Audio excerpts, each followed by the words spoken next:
Salam TV yang berbahagia, kita lanjutkan kembali kajian kita ini. Kita terakhir tadi sudah menyampaikan surah Ali Imran ayat yang ke-190. Sudah kita bacakan tadi ya. Bahwa Allah SWT mengatakan dalam ayatnya, di dalam firman-Nya yang mulia ini, bahwa di dalam penciptaan langit dan bumi dan bertukarnya siang dan malam, ya, itu menjadi tanda-tanda kebesaran. Dari tanda-tanda kebesaran Allah Subhanahu wa taala kepada siapa? Mereka-mereka yang punya mata hati, mereka-mereka yang sudah beriman kepada Allah Subhanahu wa taala. Ya. Yang mereka apa? Alladzina yadhkurunallah. Mereka selalu mengingat Allah Azza wa Jalla dalam keadaan berdiri, duduk dan di atas lambung-lambung mereka. Mereka berpikir ya di dalam penciptaan langit dan bumi. Lalu mereka mengatakan, wahai Rabb kami, tidak ada yang kau ciptakan sia-sia. Subhanaka faqina adzaban nar. Maha suci engkau ya Allah, lindungilah kami dari adab neraka. Oleh karena itu, ayat ini menunjukkan kepada kita bahwa orang-orang yang beriman itu, ya, orang-orang yang beriman itu dengan sebenar-benarnya iman kepada Allah Subhanahu wa taala, senantiasa dia ingat kepada Allah, tidak pernah melupakan Allah. Ya. Selalu melibatkan Allah Azza wa Jalla dalam setiap aktivitas dan dalam setiap urusannya. Ini kadang-kadang kita kan masalah sudah kepentok dulu baru ngadu kepada Allah. Ini nggak benar. Dari awal dilibatkan Allah Subhanahu wa taala. Sebagai contoh umpamanya kita lihat. Kalau orang ada ingin mendapatkan pekerjaan, ada seseorang yang ingin mendapatkan pekerjaan. Ya. Pernahkah dia sebelum dia mengantarkan lamarannya, dia melapor dulu kepada Allah? Dia adukan dulu masalahnya kepada Allah. Dia sholat, ambil wudhu, sholat 2 rakaat.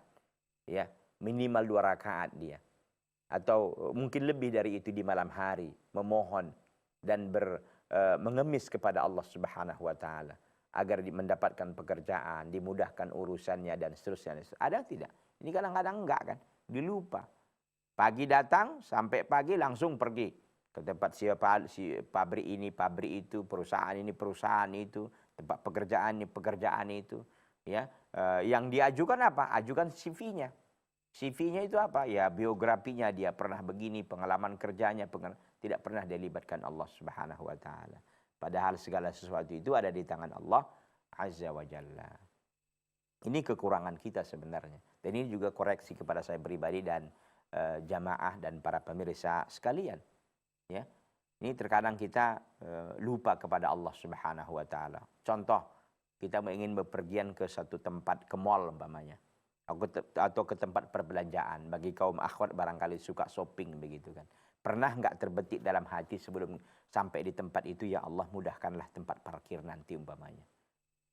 Kadang-kadang kita enggak ada kayak gitu. Sehingga kita kadang-kadang mau parkir payah. Kadang-kadang parkir ketabrak orang begitu. Atau nabrak mobil orang, sepeda motor orang.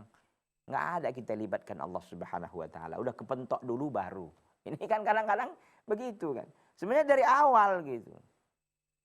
Ya, dari awal dilibatkan Allah Subhanahu wa taala dalam segala perkara kehidupan kita ini, mau kecil mau besar pun, ya.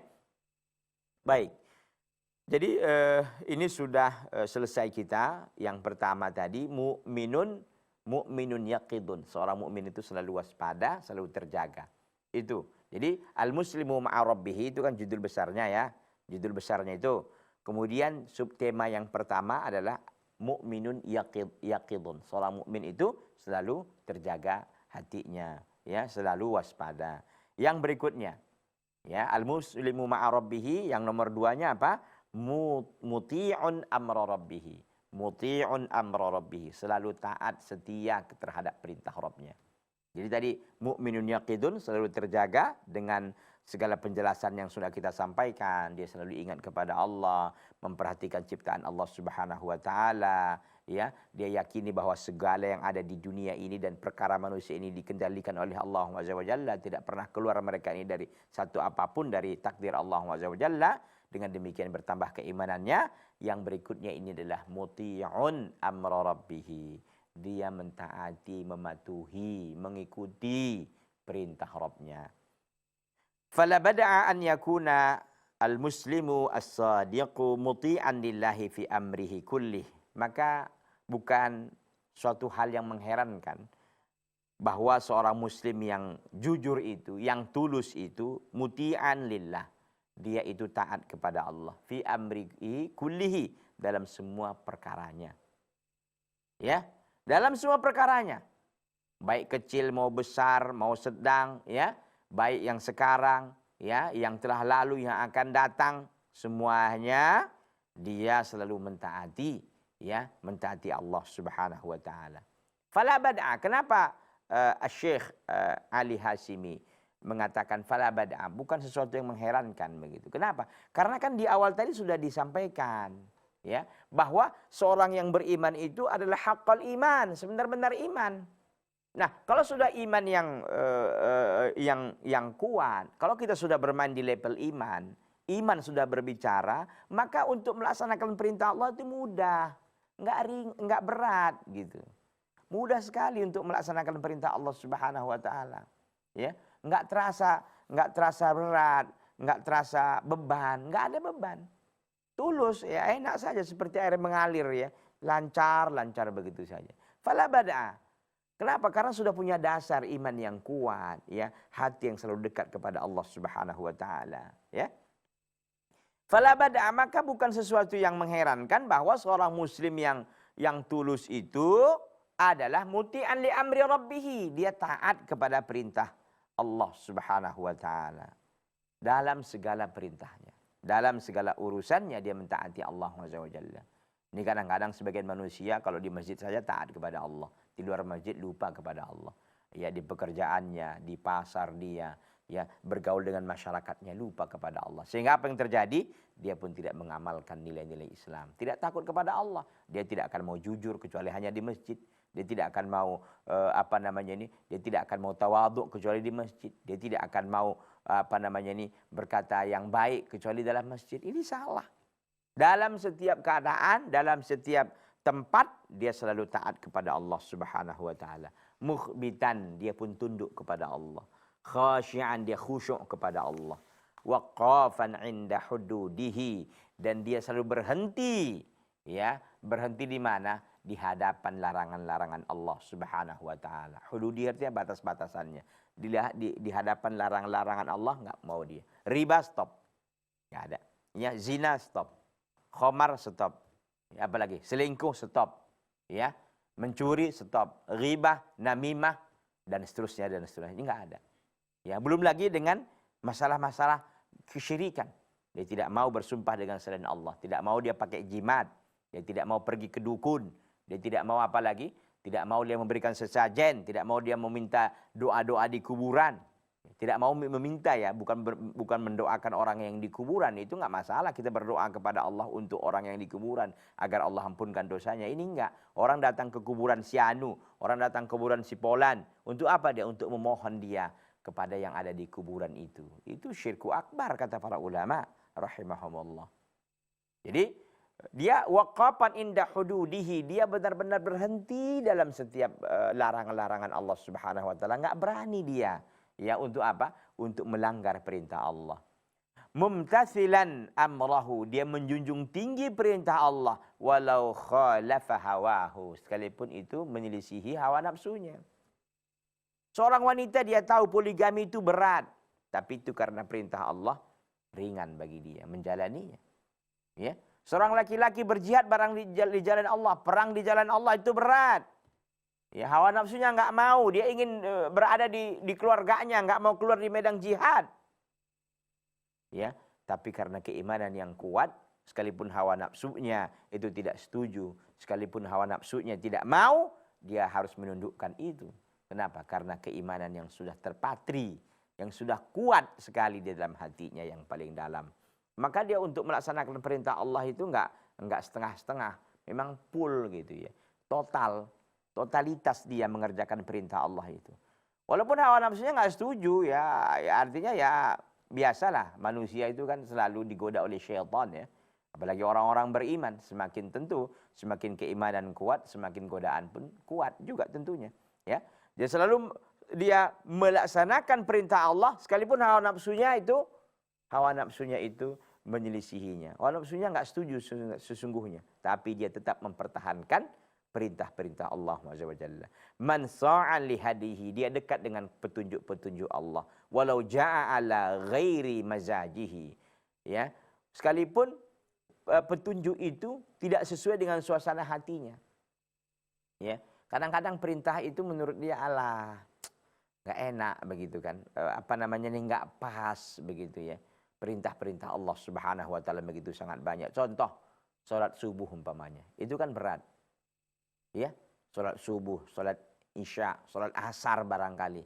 Ya, mungkin kalau bagi orang-orang yang bersih pakaiannya, ya, mungkin profesinya adalah sebagai seorang dokter, profesinya sebagai seorang pegawai negeri, itu enak gitu kan. Tapi tiba sama orang yang petani, yang bergelimang dengan lumpur dan kotoran, ini barangkali berat bagi mereka. Karena harus cuci pakaian lagi, harus ini, harus itu. Tapi bagi seorang mukmin itu enggak masalah. Itu bukan beban bagi mereka. Bahkan mereka menikmati suasana itu. Itu yang benar. Ya. Jadi man sa'ali hadi, dekat dengan petunjuk Allah. Walau ja'ala ghairi mazajihi. Sekalipun petunjuk itu tidak sesuai dengan suasana hatinya. Wa muhikku imanil muslim hadal insya wal imtithalu li amrillahi wa rasulihi fi kulli kabiratin wa saghiratin min ghairi tahaffuzin wala ihtirazin wal istithna. Ya. Dan ujian iman seorang muslim adalah ketaatan kepada Allah. Jadi jangan Anda katakan Anda seorang yang beriman, ya, kalau Anda belum melaksanakan ketaatan kepada Allah. Karena kita ketahui kan iman itu tidak hanya tasdiqun bil jinan itu. Ya, tidak hanya membenarkan dengan hati, mengucapkan dengan lisan, tapi harus ada bukti perbuatan amal saleh. Makanya kita katakan bahwa ujiannya itu ketaatan kepada Allah. Ya. Anda katakan Anda seorang yang beriman dengan keimanan yang hebat, mana buktinya, mana ketaatannya? Karena semakin orang itu benar-benar keimanannya hebat, semakin baik ketaatannya. Hendaknya begitu. Itu sebenarnya sejalan kan, berbanding lurus. Ketika iman lemah, ketaatan tak ada, ketaatan sedikit, ya, ya. Ketika iman kuat, ketaatan banyak, kan begitu mestinya. Makanya kita katakan itu ujian sesungguhnya. Jadi ujian iman seorang muslim itu adalah ketaatan kepada Allah, wal imtithal li amrillah, dan menjunjung tinggi perintah Allah dan Rasulnya. Fi kulli kabiratin wa saghiratin, dalam semua perkara yang besar dan yang kecil.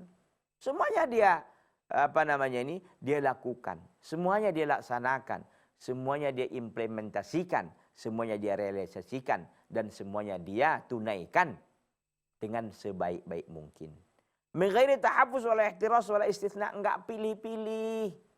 Ya, enggak pilih-pilih dia. Enggak nentukan, ini ajalah, ini enggak, ini ajalah enggak. Ini sunnah, laksanakan. Ini bid'ah, tinggalkan. Oh, ini syirik, tinggalkan. Ini tauhid, laksanakan. Enggak ada. Oh, ini ya, syirik ini kan syirik kecil ya, enggak apa-apa. Enggak ada. Selama itu kesyirikan, buang semua. Selama itu bukan sunnah, buang semuanya. Tidak dia laksanakan.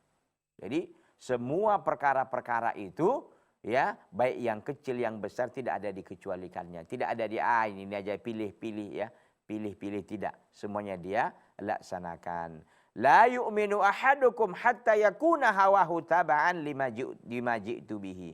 Tidaklah salah seorang kalian beriman dengan keimanan yang sempurna sehingga hawa nafsunya mengikuti apa yang aku bawa, kata Nabi sallallahu alaihi wasallam. Ya, hadis ini diriwayatkan oleh Imam An-Nawawi. Imam Nawawi mencatat ini di dalam kitab Al-Arba'in. Ya. Jadi oleh karena itu ikhwati fillah azani Allahu taala wa iyyakum jami'an, para pemirsa yang berbahagia, maka hawa nafsu kita harus tunduk kepada keimanan kita kepada Allah Subhanahu wa taala. Iman itu di atas hawa nafsu. Jangan hawa nafsu yang diperturutkan, tapi iman yang dituruti. Iman sebagai apa? Sebagai alat setirnya. Jangan hawa nafsunya. Oleh karena itu kita katakan bahwa seorang yang beriman, keimanan yang sesungguhnya, keimanan yang sejati, dia akan senantiasa melaksanakan perintah-perintah Allah Azza wa Jalla, dan itulah ujian keimanannya. Kalau dia mengatakan seorang yang beriman, maka ikuti, laksanakan perintah-perintah Allah Subhanahu wa Ta'ala. Barangkali ini yang dapat kita sampaikan pada pertemuan kita kali ini. InsyaAllah Ta'ala kita akan lanjutkan di lain waktu. Itu terus ikuti ya semua acara demi acara yang ada di Salam TV, terutama kajian kita ini, kajian kitab Syakhsiyatul Muslim.